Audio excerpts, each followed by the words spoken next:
আসসালামু আলাইকুম। তৌফিকেস ওয়ার্ল্ডে সবাইকে আবারও স্বাগত জানিয়ে নতুন আরও একটা ভিডিও নিয়ে চলে আসলাম।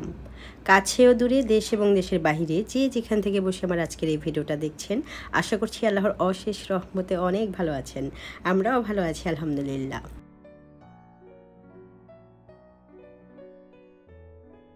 আজকের ভিডিওটা হচ্ছে ছুটির দিন শুক্রবারের। একটু বেলা করেই ঘুম থেকে উঠেছি, আর ঘুম থেকে উঠেই যেটা শুনতে পারলাম, আমার হাজব্যান্ড বলতেছে সব কিছু তাড়াতাড়ি করো, দুপুরে খাওয়ার পর বাইরে যাব, মুভি দেখার টিকিট কেটেছি। বসুন্ধরা সিটিতে সিনেপ্লেক্সে আমরা মুভি দেখব। সো আজকে ঘরের কাজকর্ম তেমন কিছুই আপনাদেরকে দেখাতে পারবো না। আর এই যে গরম পড়েছে না, এখন তেমন একটা কাজকর্ম আপনাদের সাথে শেয়ারও করছি না। কাজ করতে গেলেই দেখা যায় ঘেমে টেমে একাকার হয়ে যায়, তারপরে ওই যে ক্যামেরা নিয়ে এদিক সেদিক করা আরও অনেক বেশি হ্যাসেল হয়ে যায়। সো কেবল রান্নাটা করি যখন, সেটাই একটু শ্যুট করি আর আপনাদের সাথে দেখাই। তো যাই হোক, আমি একটু শুরুতেই দেখাচ্ছি যে এটা আমাদের বেডরুমের মধ্যে একটা স্ট্যান্ডের মধ্যে এই গাছগুলো রেখেছি। এগুলো হচ্ছে এগ্লিওগিমা, আর এই গাছটা এত সুন্দর, এটা আমি আড়ং থেকে কিনেছিলাম। বাট এগুলো কিন্তু আড়ং থেকে কিনিনি। আড়ং থেকে যে গাছটা কিনেছি সেই গাছের বাচ্চা হচ্ছে এগুলো। ওই গাছটা না অনেকগুলো বাচ্চা দিয়েছে, আর আমি সেগুলো আলাদা করেছি। বারান্দায় কিছু আছে, আর ওই যে ঈদ উপলক্ষে ঘরে এনে রেখেছিলাম, এখনও আর বাইরে নেইনি।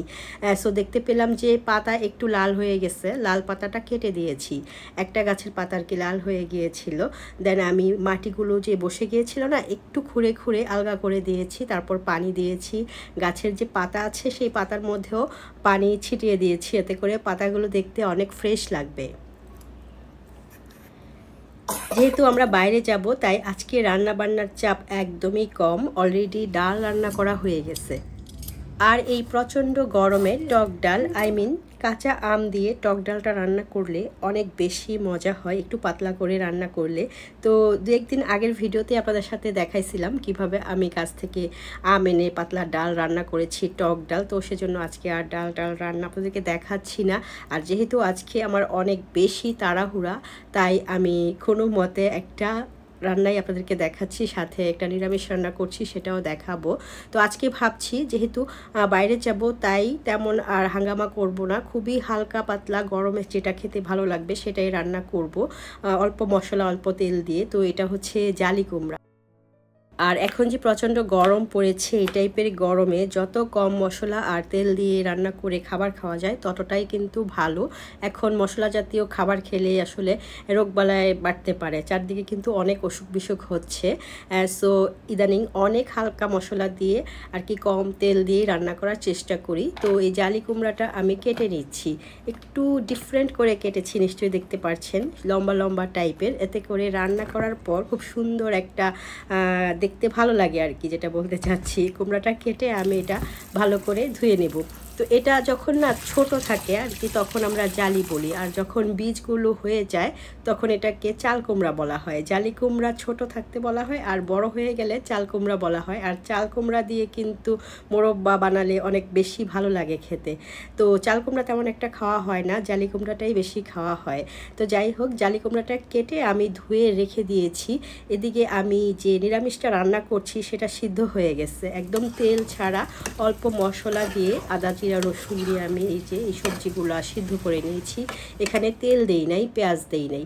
যখন সিদ্ধ হয়ে গেছে তখন আমি কি করলাম, একটা এই টাইপের ম্যাশ করার যে জিনিসটা, সেটা দিয়ে আমি সুন্দর করে একটু এগুলোকে ম্যাশ করে নিচ্ছি, যাতে এই সবজিটা খেতে ভালো লাগে। আস্তে আস্তে থাকলে না সবজি খেতে ভালো লাগে না। আমাদের বাসায় এই টাইপের সবজি খেতে আমরা অনেক পছন্দ করি, বিশেষ করে আমার দুই ছেলে এই ধরনের সবজি আর কি, যেই সবজিটা বাগার করে রান্না করা হয় ওইটা খেতে অনেক ভালোবাসে। সো বাসায় বিভিন্ন টাইপের সবজি থাকলেই আমি এই সবজিটাই রান্না করি। তো এখানে আমি অনেক ধরনের সবজি দিয়েছি, কাঁচা কলা, আলু, টমেটো, তারপরে হচ্ছে আরও কি কি যেন দিয়েছি, এখন ঠিক মনে আসতেছে না। তো যাই হোক, আমি ওই মাটির একটা হাঁড়ি আছে, কড়াই আর কি, সেটার মধ্যে আজকে রান্না করব। আর মাটির কড়াই বা মাটির হাঁড়িতে রান্না করলে না খাবারের টেস্টটা অনেক ভালো লাগে, একটা পোড়া পোড়া একটা মাটির ঘ্রাণ চলে আসে, আর মনে হয় যে গ্রামে চলে গিয়েছি, গ্রামের খাবার খাচ্ছি। তো মাঝে মাঝে না একটু খাবারের টেক্সচার চেঞ্জ করার জন্য আমি এই কাজটা করি। আমার দু একটা মাটির হাঁড়ি আছে বা কড়াই আছে, তো আমি মাটির হাঁড়ি পাতিল অনেক পছন্দ করি, আমার কালেকশনে মোটামুটি বেশ ভালোই মাটির জিনিসপত্র আছে। তো যাই হোক, এই মাটির কড়াইটা রান্না করার আগে কিন্তু উপযোগী করে নিতে হয় আর কি। এরপরে রান্না করলে দেখা যাবে যে এই মাটির হাঁড়ি ভাঙবেও না, ফাটবেও না। এইরকম একটা ভিডিও কিন্তু আমার চ্যানেলে দেওয়া আছে, আপনারা চাইলে একটু কষ্ট করে চ্যানেলে ঢুকে দেখে আসতে পারেন মাটির হাঁড়ি নতুন কিনে আনার পর কিভাবে উপযোগী করে নিতে হয়। এছাড়াও মাটির হাঁড়ি কড়াই বাজার থেকে এনে সরাসরি ব্যবহার করলে ফেটে যাওয়ার চান্স তো আছেই, তাছাড়া ওই হাঁড়ি থেকে বালি উঠতে পারে, একটা উগ্র গন্ধ আসতে পারে। সেজন্য ব্যবহারের আগে কয়েকটা নিয়ম যদি মেনে নেওয়া যায় তাহলে আমরা কিন্তু সবসময় মাটির হাঁড়িতেই রান্না করে খেতে পারি। আর মাটির হাঁড়িতে রান্না করা খাবার কিন্তু আমাদের স্বাস্থ্যের জন্য কিন্তু অনেক ভালো। তো যাই হোক, আমি কথা বলতে বলতে এখানে মশলা কষিয়ে ফেলেছি। দেন আমি আজকে যে জালিটা রান্না করছি না, রুই মাছ বা কাতল মাছ বলতে পারেন, সেই মাছগুলো ছোট ছোট করে কেটে তারপর কষিয়ে মশলাটার মধ্যে ভালো করে কষিয়ে তুলে রাখছি। তারপরে জালি কুমড়াগুলো দিয়ে সিদ্ধ হওয়ার পর আমি এই কষানো মাছটা রান্না করব। মাটির এই কড়াইটা না আমার কাছে জাস্ট একটা বলতে পারেন না, খুবই লাকি একটা জিনিস। কারণ এটার মধ্যে যখন আমি প্রথম রান্না করেছি একটা শর্ট ভিডিওর জন্য, সিমের বিচি দিয়ে রুই মাছ ছোট ছোট করে, ওই ভিডিওটা না ভাইরাল হয়েছে, প্রায় 5 লাখের উপরে ভিউজ আসছে। তো সেজন্য বলতে পারেন এই হাঁড়িটা, এই কড়াইটা আমার কাছে খুবই প্রিয় এবং আমি মনে করি যে এই কড়াইটি রান্না করার ফলেই হয়তো আমার ওই ভিডিওটা ভাইরাল হয়েছে। এবং ওই ভিডিওটা ভাইরাল হওয়ার পরই আল্লাহর রহমতে আমার চ্যানেলের অনেক গ্রো হয়েছে। আপনারা নিশ্চয়ই যারা নিয়মিত আমার ভিডিও দেখছেন, আলহামদুলিল্লাহ কয়েকদিনের মধ্যেই আমার অনেক সাবস্ক্রাইব ভিউজ বেড়ে গিয়েছে। যদিও লং ভিডিওতে তেমন ভিউজ নেই, বাট আলহামদুলিল্লাহ শর্ট ভিডিওতে বেশ ভালোই ভিউজ আসছে এবং সেই থেকে সাবস্ক্রাইবও বাড়ছে। আর এই বিষয়টা আমার কাছে এতটাই আনন্দের যে ভাষায় বলে ঠিক বোঝাতে পারবো না। আসলে আল্লাহ কখন যে কার ভাগ্য ফিরায় দেবেন এটা শুধু আল্লাহই জানেন। আর আমাদের উচিত যখন যেভাবে থাকি না কেন আল্লাহ পাকের শুকরিয়া করা। এতদিন তো আমার চ্যানেলের যা অবস্থা ছিল তখনও আল্লাহর কাছে শুকরিয়া করেছি, জানি একদিন কষ্ট করলে হয়তো আল্লাহ মুখ তুলে চাইবেন। তো আল্লাহ মুখ তুলে চাইছেন, যেটা আল্লাহ দিচ্ছেন এতেই কিন্তু আমি অনেক খুশি। আপনারা সবাই আমার জন্য দোয়া করবেন যেন আল্লাহ আমাদের সবার মনের ইচ্ছা পূরণ করেন। আমি কিন্তু জালি কুমড়াটা রান্না করে ফেলেছি, দেখতেই পাচ্ছেন। এই গরমের খুবই উপযোগী একটা খাবার, একদম অল্প মশলায় লাইট একটা রান্না, আর খেতেও মাশাআল্লাহ অনেক ভালো ছিল। দুপুরে খাওয়া দাওয়ার পর রেস্ট নেই নাই, আমরা কিন্তু বের হয়ে গিয়েছিলাম, কারণ রাস্তায় জ্যামে পড়বো এই ভেবে। আমাদের যে টিকিট কাটা হয়েছে মুভি দেখার জন্য, সেটা 7টা থেকে শো শুরু হবে। আর আমরা বসুন্ধরা সিটিতে চলে গিয়েছিলাম, টাইমলি চলে গিয়েছিলাম। আর একটু আগেই গিয়েছিলাম কেন, যাতে একটু দোকানে টোকানে ঘুরতে পারি, এটা সেটা দেখতে পারি। তো এখানে আমরা কিছুক্ষণ দাঁড়াইছিলাম লিফটের জন্য। শুক্রবার ছিল না, এত বেশি রাশ ছিল বলার বাইরে। লিফটের জন্যই কিন্তু অনেকক্ষণ দাঁড়ায় থাকতে হয়েছে। প্রথমেই আমরা একদম সিনেপ্লেক্সে চলে গিয়েছি, ওখানে গিয়ে আমরা হার্ড কপিটা নেব। লিফটে উঠে আবারও একটু ক্যামেরাটা অন করেছি, তো উপরের দিক থেকে একটু ক্যাপচার করেছি, আবার নিচের দিকেও একটু ক্যাপচার করেছি। উপর থেকে নিচের দিকে তাকাতেই মাথাটা কেমন যেন চক্কর দিল, কেমন যেন একটা অন্যরকম লাগলো। তো যাই হোক, আমরা লিফট থেকে নেমে এখন সরাসরি চলে যাচ্ছি টিকিট কাউন্টারে। তো আমরা আজকে এই মুভিটা দেখব। মুভিটার নাম হচ্ছে গডজিলা ভার্সেস কং। আর এই মুভিটা আমার 2 ছেলে বিশেষ করে দেখবে, সেজন্যই আমাদেরও দেখা। তবে মুভিটা দেখে না অনেক ভালো লেগেছে, খুবই মানে কি বলবো, এনজয় করেছি সবাই। আর এটা 3D মুভি ছিল তো একটু অন্যরকম ফিল করেছি। তো যাই হোক, এখানে এসে আমরা মা ছেলেরা একটু ছবি তুলতেছে, আর ওইদিকে আমার হাজব্যান্ড আর কি টিকিট নিতে গিয়েছে। ওই যে টিকিটের ওই জায়গায় দাঁড়ায় আছে লাইনে, প্রচুর মানুষ।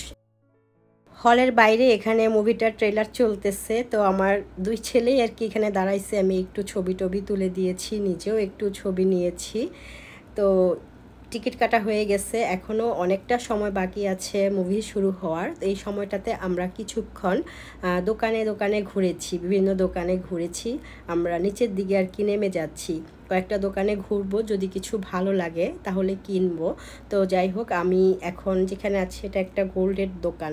এখানে একটু কাজ ছিল, আমি আমার কাজটা সেরে নিয়েছি। দুইটা ছেলে এখানে বসে আছে, আমার দুই ছেলে আর কি, বিরক্ত মুখে নিয়ে বসে আছে। ওদেরকে নিয়ে শপিং করতে আসলে না অনেক বিরক্ত হয়, আসলে কোথাও ওরা দাঁড়াইতে চায় না। ছেলে মানুষ তো এই জন্য আর কি, অস্থির একটা মন। মেয়েদের বেলায় আবার দেখা গেছে এরকমটা হয় না, মেয়েরা আসলে শপিং করতেই পছন্দ করে। তো দোকানের কাজটা সেরে আমরা এখন চলে যাচ্ছি মুভি দেখতে। প্রায় 7টা বেজে গিয়েছে। একটু লাচ্ছি খেয়ে নিয়েছি, আমরা 4 জনই লাচ্ছি খেয়েছি। দেন আমরা মুভি দেখতে চলে যাচ্ছি। আমার ছোট ছেলে তো একদম পাগল হয়ে গেছে, কখন যাবে, কখন সে মুভি দেখা শুরু করবে।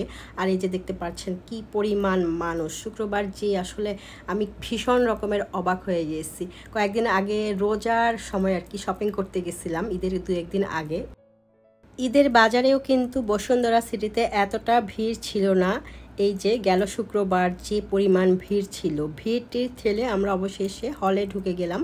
তো আমরা সরাসরি হলেই ঢুকে গিয়েছি, খাবার টাবার নাই, কারণ দেরি হয়ে গেছে। এখান থেকে ওই যে 3D মুভি তো চশমা দিয়ে দিচ্ছে, তো আমরা যার যার চশমা কালেক্ট করে ভিতরে চলে যাচ্ছি। ভিতরে যাওয়ার পর একদমই ভিডিও করা নিষেধ, কারণ এটা 3D মুভি, সবারই একটু অসুবিধা হয়। একদম রুম অন্ধকার ছিল, আর এই হলটা এত ভালো লাগছে, কি যে আরামদায়ক হল। সত্যি বলতে সব কিছু মিলিয়ে অনেক ভালো লেগেছে। একটু ক্লিপস নিয়েছি, বাট নিষেধ, সো আর নেওয়া হয় নাই। তো মুভি শেষে আমরা বের হয়ে গিয়েছি, রাত হয়ে গেছে, কোথাও বসি নাই। আমার ছোট ছেলেটা কেবল খাইতে চাইছিল, তো বলছি যে বাসায় যেই অনলাইনে খাবার অর্ডার করে খাওয়াবো, এখন আর বাইরে থাকবো না, রাত হয়ে যাচ্ছে সেই জন্য আর কি। তো আমরা এখন বের হয়ে সরাসরি আর কি বাসায় চলে আসব। আজকের দিনে আসলে বাইরে তেমন খাই নাই, হলে বসেই কিছু খাবার দাবার খেয়েছি, আর কিছু খাওয়া হয় নাই। তো যাই হোক, আজকের ভিডিওর একদম শেষ পর্যায়ে চলে আসছি। এখন গাড়িটা আসলে আমরা উঠে বাসায় চলে আসব, তার আগেই বিদায় নিয়ে নিচ্ছি। আপনারা সবাই অনেক ভালো থাকবেন, সুস্থ থাকবেন। ভিডিওটি কেমন ছিল জানাবেন। আল্লাহ হাফেজ, আসসালামু আলাইকুম।